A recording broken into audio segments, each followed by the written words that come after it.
What happens when Hollywood royalty meets daytime television sunshine? When two worlds collide in the most spectacular fashion imaginable? It only took 27 seconds for one comment to turn a friendly chat into television history's most shocking meltdown. Picture this scene. The Drew Barrymore show's cozy living room set, bathed in that warm afternoon glow that makes everything feel safe and welcoming. Drew sits across from her guest, that genuine smile lighting up her face like it always does. She's got that special gift, making everyone feel like they're catching up with their best friend over coffee. But today was different. Today, something was brewing beneath the surface that nobody saw coming. Drew leans forward, eyes sparkling with curiosity. "So tell me about your new project. I heard it's really close to your heart." The guest shifts in her chair, and there's this subtle change in the air. Like when storm clouds roll in on a perfect summer day, her posture straightens. Her voice takes on this edge that wasn't there moments before. "Well, Drew, I think what people need to understand is that not everyone gets handed opportunities like some of us do." Drew's smile falters just a tiny bit. You can see her trying to process what just happened, because that wasn't an answer about any project. That was something else entirely. "I'm sorry, I'm not sure I follow," Drew says, still trying to keep things light and friendly. The guest's eyes narrow. "Oh, come on. We both know exactly what I'm talking about. Some people work their whole lives for a fraction of what others get just by being born into the right family." The studio audience goes dead silent. You could hear a pin drop. Drew's face shows genuine confusion now, like she's trying to figure out how they went from talking about creative projects to whatever this is becoming. "I think there might be some confusion here," Drew says gently. "I was asking about your new book, but the guest is already rolling, like a boulder picking up speed down a mountain." "Confusion? The only confusion is how someone like you gets to sit in that chair and pretend to understand what real struggle looks like." Drew blinks hard. You can literally see her heart breaking in real time. This woman, who built her career on kindness and authenticity, who's always been so open about her own struggles, just got slapped in the face on her own show. "I'm really not sure where this is coming from," Drew says, her voice smaller now. "Have I done something to upset you?" The guest laughs, but it's not a happy sound. It's cold and sharp. "Oh, please, don't act like you don't know. Your whole sweet little girl routine while you sit there in your ivory tower." The cameras are still rolling. The audience is frozen. Drew's trying so hard to salvage this, to find some way back to the friendly conversation they were supposed to be having, because that's who she island. She doesn't give up on people. "Look, if I've said or done something that hurt your feelings, I sincerely apologize. That was never my intention." But instead of accepting the olive branch, the guest doubles down. "Your intention? Your intention is to make the rest of us look small while you play the victim card whenever it suits you." Drew's hands are shaking now, just slightly, but you can see it. This woman who's been through so much in her life, who's fought her way back from rock bottom more times than anyone should have to, is being attacked for no reason at all. "I think maybe we should take a break," Drew says quietly. "Why? Because you can't handle hearing the truth for once?" The tension in the room is suffocating. Drew looks to her producers off camera, then back to her guest. Her voice is barely above a whisper when she speaks. "I've shared my struggles publicly.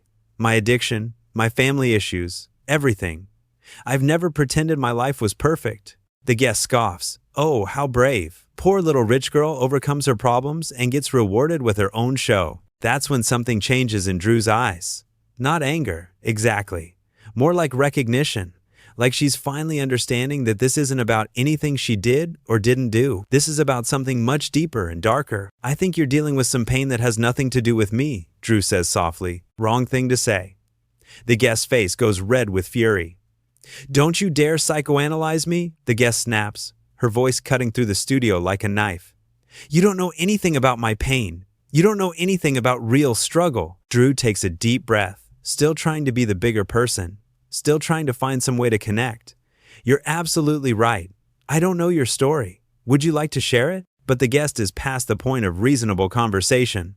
She's in full attack mode now. "Share it? With you? So you can sit there with that fake sympathetic face and pretend you care?" The audience is shifting uncomfortably in their seats. Some people are looking at each other with wide eyes. Others are staring at the floor, like they can't bear to watch what's happening. This isn't entertainment anymore. This is someone having a complete meltdown on live television. Drew's producer steps partially into view, probably ready to cut to commercial. But Drew holds up a tiny hand gesture. She's not giving up yet, because that's who she island. She believes in people, even when they're being awful to her. "I do care. Drew says simply. I care about everyone who sits in that chair. The guest stands up so fast, her chair nearly tips over. Stop it! Stop pretending! You think your little act fools anyone? Drew stays seated, but you can see her whole body tense up. For the first time, there's a flash of something in her eyes. Not anger, but maybe the beginning of it. Like she's starting to realize that kindness isn't going to work here. I'm not acting, Drew says, her voice firmer now. This is who I am, who you are. The guest starts pacing back and forth in the small space. Who you are is someone who gets everything handed to her and then acts like she earned it. Drew stands up now too, slowly, deliberately. I think you need to sit down. Don't tell me what to do in your little kingdom here. The guest waves her arms around, gesturing at the set. This whole setup, this whole show, it's just another example of how some people get platforms they don't deserve. That hits different. You can see it in Drew's face. Because the Drew Barrymore show isn't just a job to her, it's her dream come true. It's her chance to bring joy and positivity into people's lives after everything she's been through. I work very hard on this show, Drew says, and now there's steel in her voice. Every single day. Work hard? The guest laughs that bitter laugh again. You call this work? Sitting here in your designer clothes asking softball questions? Drew looks down at her outfit. It's not designer. It's probably something she picked up at Target. Because that's the kind of person she, island real, down to earth. But the guest doesn't care about facts. You know what real work is? The guest continues. Real work is clawing your way up from nothing with nobody helping you. Real work is being told no 1,000 times and still fighting. Drew's quiet for a long moment. When she speaks, her voice is steady, but you can hear the hurt underneath. I've been told no plenty of times. I've failed plenty of times. Please, your failures got turned into comeback stories. Your problems became inspiration porn. The audience gasps. Someone in the front row actually covers their mouth with their hand. Because that was cruel. That was taking Drew's real pain, her real struggles with addiction and family trauma, and twisting them into something ugly. Drew's eyes fill with tears, but she doesn't let them fall. That's not fair. Fair? The guest spins around to face her fully. You want to talk about fair?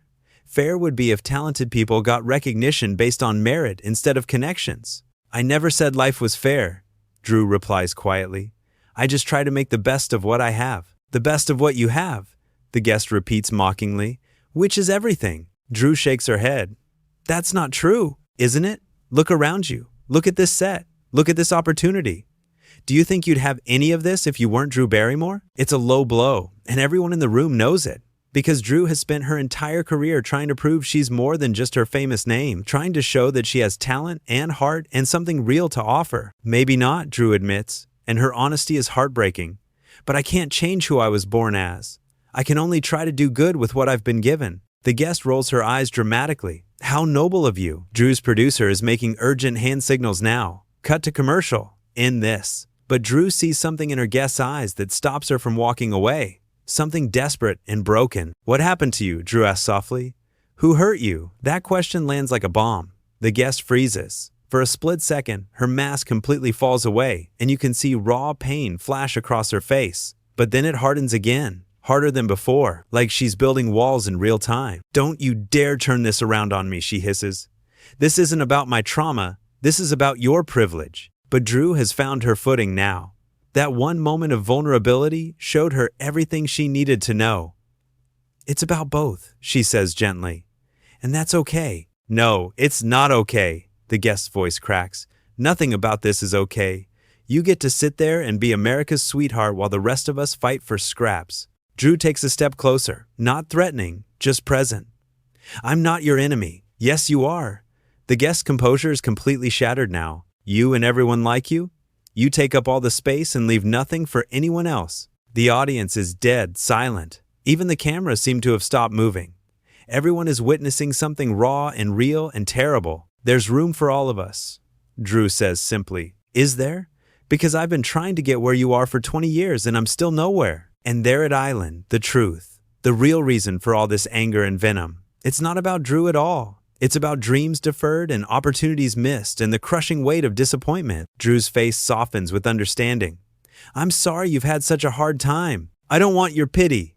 The guest is crying now, angry tears streaming down her face. I want what you have. What I have came with a price, Drew says quietly. You know that. You know my story. Your story has a happy ending. Drew looks around the studio, at her crew, at her audience, at this show she's built. It's not an ending. It's just another chapter. The guest wipes her face with the back of her hand, smearing her makeup. Well, some of us don't get happy chapters. You could, Drew offers. It's not too late, but the guest shakes her head violently. For you maybe, but not for people like me. People like me get forgotten. You're not forgotten. You're here. You're on my show. As what? A charity case? Someone you can fix with your magical positivity? Drew's quiet for a long moment. When she speaks, her voice is barely audible. As someone who deserves to be heard, that stops the guest cold. For the first time since this whole nightmare started, she doesn't have a comeback. She just stands there, breathing hard, looking lost. I can't do this anymore, she whispers finally. Drew nods. You don't have to. I should go. You should do whatever feels right for you. The guest looks around the studio like she's seeing it for the first time. The cameras, the lights, the audience staring at her with a mixture of sympathy and horror. I made a mess of everything. Messes can be cleaned up, Drew says softly. Not this one. The guest picks up her purse from beside her chair. Her hands are shaking. I'm sorry. I'm so sorry. Drew steps forward. You don't have to apologize to me. Yes, I do. You were trying to be kind tonight. She trails off, unable to finish. You were in pain, Drew finishes for her. Pain makes us do things we wouldn't normally do. The guest looks at Drew with something like wonder. How are you not angry with me? Drew considers the question seriously. Because I've been where you are. Maybe not exactly, but close enough. I don't think I can come back from this. You can come back from anything, Drew says with quiet conviction. I should know. The guest nods, tears still flowing. She starts to walk toward the exit, then stops and turns back. You really do care, don't you? I really do. I wish I could believe that was enough. It is enough. It has to be. The guest gives her a sad smile. Maybe in your world. Drew watches as security quietly escorts her former guest off the set. The audience doesn't know whether to clap or stay silent. The moment feels too fragile for applause. Drew turns to face the cameras, and for a moment, she just breathes. You can see her collecting herself, finding her center again. When she speaks, her voice is steady but soft. Sometimes people are fighting battles we can't see, she says to the camera, to her audience, to everyone watching at home. Sometimes hurt people, and sometimes the kindest thing we can do is just witness their pain without trying to fix it. She pauses, glancing toward where her guest disappeared. I hope she finds what she's looking for. I hope she finds peace. The camera slowly zooms in on Drew's face. Despite everything that just happened, despite being attacked and torn down on her own show, there's no anger there. Just compassion. Just love. Just Drew being exactly who she's always been. We'll be right back, she says quietly, and the screen fades to black. In those final seconds before the commercial break, you understand why Drew Barrymore has endured, why people love her, why she gets to sit in that chair. Not because of privilege or connections or luck, but because when the world shows its ugliest face, she responds with grace.